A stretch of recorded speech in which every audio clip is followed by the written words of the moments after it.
ওরে ও ভাগ্যবান, কোথায় গেলে? এই দেখো কিছু মাছ বেঁচে আছে, এগুলো তাড়াতাড়ি করে রান্না করে দাও। আজ আমি খুব ক্লান্ত। আর এই নাও কিছু টাকা, রেখে দাও। আরে রে রে, এটা কি? শুধু এতটুকু টাকা? এগুলো দিয়ে কি হবে? ঘরে কিছুই নেই আর তুমি নাকি নদীতে গিয়ে আরাম করছিলে? কি বলছো? আমি আরাম করি? নদীতে একটিও মাছও পাওয়া যাচ্ছে না, তো আমি এখানে কি করব বলো? যা পেয়েছি তাই তো বিক্রি করেছি। তবে তুমি চিন্তা করো না, কালকে নদী থেকে একটা বড় মাছ ধরব, যত কষ্টই হোক। এর জন্য আমাকে যতই পরিশ্রম করতে হোক, তবু একটা বড় মাছ ধরব, ঠিক আছে? আরে আরে কি হলো, চলে যাচ্ছ কেন? ঠিক আছে, যখন নিয়ে আসবো তখন তো বিশ্বাস করবে। পরদিন জেলে নদীতে যায়, কিন্তু সে অনেক চেষ্টা করেও কোনো মাছ পায় না। হে ভগবান, আজ একটা মাছও পাইনি। স্ত্রীকে বলে এসেছি বড় মাছ আনবো, এখন তো ক্ষুধায় চলাও যায় না। হে ভগবান, জেলে হওয়া কত কঠিন কাজ, কত জীবকে মেরে নিজের পেট ভরতে হয়। রাম রাম রাম, আমাকে এই পাপ থেকে মুক্তি দাও। এ কথা বলতে বলতে সে সেখানেই ঘুমিয়ে পড়ে, আর স্বপ্নে সে দেখে পানিতে একটা বোতল ভেসে যাচ্ছে। হঠাৎ তার ঘুম ভেঙে যায়। আরে, এটা আমি কেমন স্বপ্ন দেখলাম? এই স্বপ্নের কি অর্থ হতে পারে? মনে হচ্ছিল এটা সত্যিই হচ্ছে। হঠাৎ সে সত্যিই পানিতে বোতলটা ভাসছে, এটা দেখতে পাই। আরে সত্যি তো, জলে একটি বোতল ভেসে আসছে দেখছি। ব্যাপারটা কি? চলো বোতলটা খুলে দেখি। আরে বোতলটা তো ঠিক সেই রকমই যেরকম আমি স্বপ্নে দেখেছিলাম, কিন্তু এটা চকচক করছে না। আর এখানে কি লেখা আছে? সর্তকতা। হ্যাঁ হ্যাঁ, সর্তকতা। আর নিচে কি লেখা আছে? মাটির জন্য দেখা যাচ্ছে না, আমাকে এটা পরিষ্কার করতে হবে। সে বোতলটি তুলে ঘষে পরিষ্কার করতে থাকে, আর হঠাৎ বোতল থেকে জিন বেরিয়ে আসে।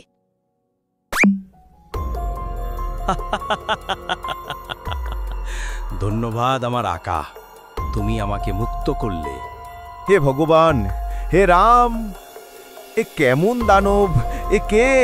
আমাকে মেরো না, আমি কিছু করিনি। আমি তোমার কি ক্ষতি করেছি? তুমি আমাকে মেরো না।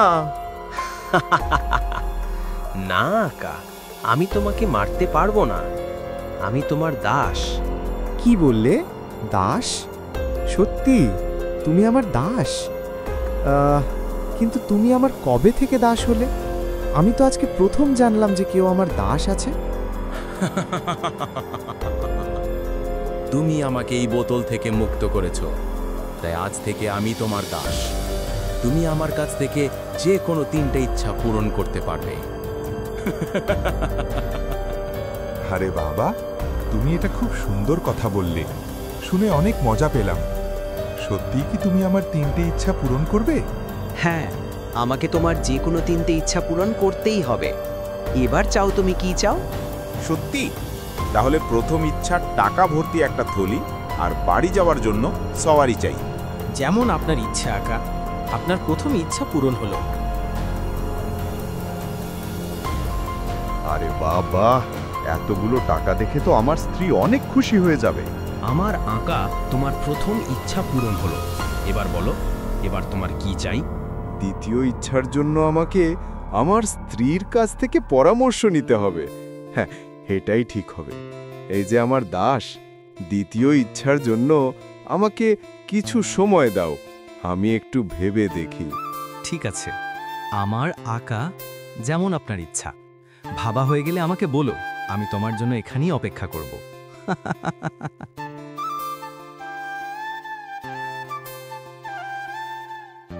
আরে ভাগ্যবান, কোথায় গেলে? দেখো দেখো, আজকে আমি কতগুলো টাকার কাজ করেছি। হ্যাঁ, সবকিছু তো ঠিকই আছে, কিন্তু তুমি আমাকে এটা বলো, তুমি এতগুলো টাকা কোথা থেকে পেলে? এতগুলো টাকা তো তুমি নদীর মাছ বিক্রি করে পাবে না। এই, সত্যি করে বলো, তুমি কোথায় টাকাগুলো পেলে? চুরি তো করনি? আরে না না ভাগ্যবান, এগুলো তো আমার একটি দাস জিন দিয়েছে।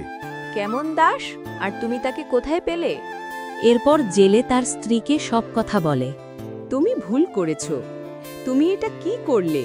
তোমার একটি ইচ্ছা জলে ফেলে দিলে। এত টাকা তো ফুরিয়েই যাবে। তোমার কিছু এমন চাওয়া উচিত যা সারা জীবন থাকবে।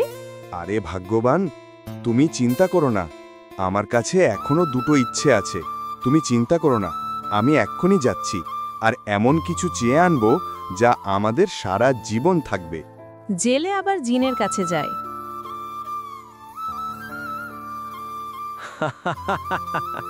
বলো, আমার আকা তোমার কি ইচ্ছা আছে? হে আমার দাস, আমার দ্বিতীয় ইচ্ছা, আমি যা স্পর্শ করব তাই যেন সোনা হয়ে যায়। আর সেটা তখন হবে যখন আমি বলবো এটা বহুমূল্য হয়ে যা, তখন যেন সেটা সোনা হয়ে যায়। ভালো কথা, তুমি অনেক বুদ্ধিমান। আমার আকা, ঠিক আছে আকা, এই ইচ্ছাও পূরণ হলো তোমার। তুমি যে কোনো জিনিস তোমার হাতেই স্পর্শ করবে আর বলবে হয়ে যা বহুমূল্য, সঙ্গে সঙ্গে সেটা সোনা হয়ে যাবে। নাও, এইবার তোমার দ্বিতীয় ইচ্ছাও পূরণ হলো।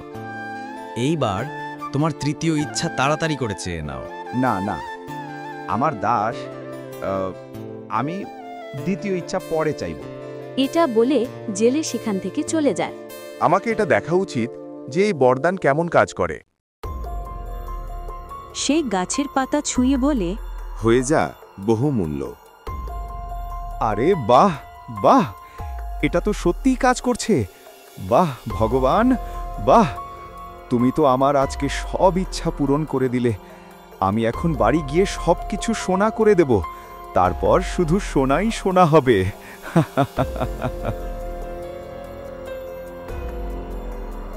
আরে ভাগ্যবান, কোথায় গেলে? আমাকে একটু জল দাও, আমি অনেক ক্লান্ত হয়ে গেছি। ঠিক আছে, দাঁড়াও, যাচ্ছি। আর এই নাও, তোমার জল দিলাম। ভাগ্যবান, তুমি কি দেখতে চাও ধন সম্পদ? ঠিক আছে, তোমাকে আমি দেখাচ্ছি। এরপর জেলে গ্লাসটি ধরে বলে, হয়ে যায় বহুমূল্য। দেখেছো ভাগ্যবান সোনার গ্লাসটি কত সুন্দর লাগছে? এইবার বলো, কখনো দেখেছো এতগুলো সোনা? এইবার তুমি দেখবে আমাদের সব কিছু এখন সোনার হবে। কিন্তু তুমি এটা কিভাবে করলে আমাকে বলো।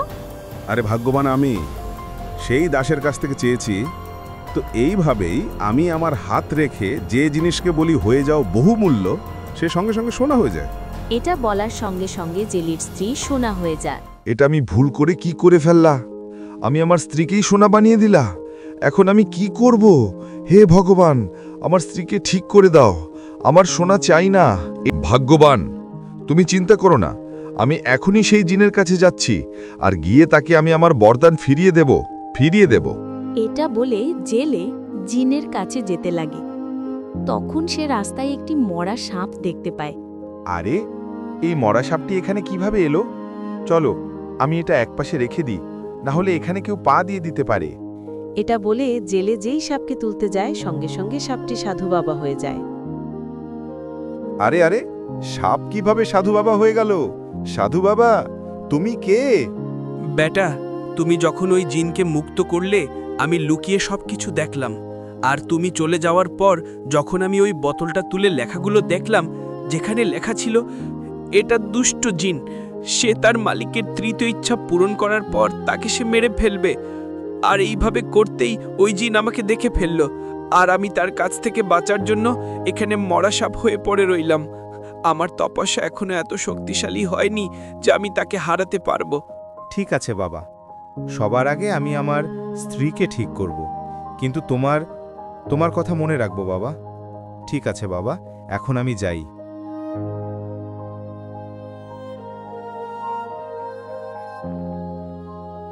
না না, আমার আঁকা কোনো ইচ্ছা পূরণ হওয়ার পর সেটা ফিরিয়ে নেওয়া যায় না।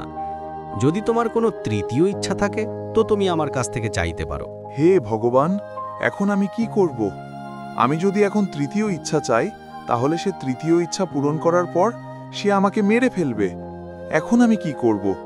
এখন আমি কার কাছে সাহায্য চাইব? মনে হচ্ছে আমার স্ত্রী আর কখনোই ঠিক হবে না।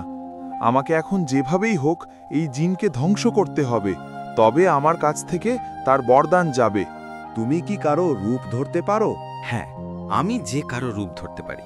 ঠিক আছে, তো আমার তৃতীয় ইচ্ছা হলো তুমি তুমি আমার স্ত্রীর রূপ ধারণ করে এসে শেষবারের মতো আমাকে জল খাওয়াও, যাতে আমি একটু শান্তি পাই। ঠিক আছে, যেমন ইচ্ছা আমার আঁকা। তোমার জন্য তো আমি এইটুকু করতেই পারি। জিন স্ত্রী রূপে এসে পানি এগিয়ে গেয়। এই নাও আমার হাতে শেষবারের মতন জল। জেলে তার স্ত্রীকে দেখে কান্না করতে লাগে। ভাগ্যবান, এভাবে বলো না। আমি তো শুধু তোমাকে এভাবেই বলেছিলাম, হয়ে যাও বহুমূল্য। আর ঠিক তখন স্ত্রীরূপী জিন সোনার হয়ে যায়। দুষ্টু জিন, এখন আমি তোমাকে টুকরো টুকরো করে বিক্রি করব, যাতে আমার দারিদ্র্য দূর হয়ে যাবে। এটা বলে জেলে বাড়ি যায়, আর বাড়ি গিয়ে তার স্ত্রীকে ঠিক দেখে অনেক খুশি হয়।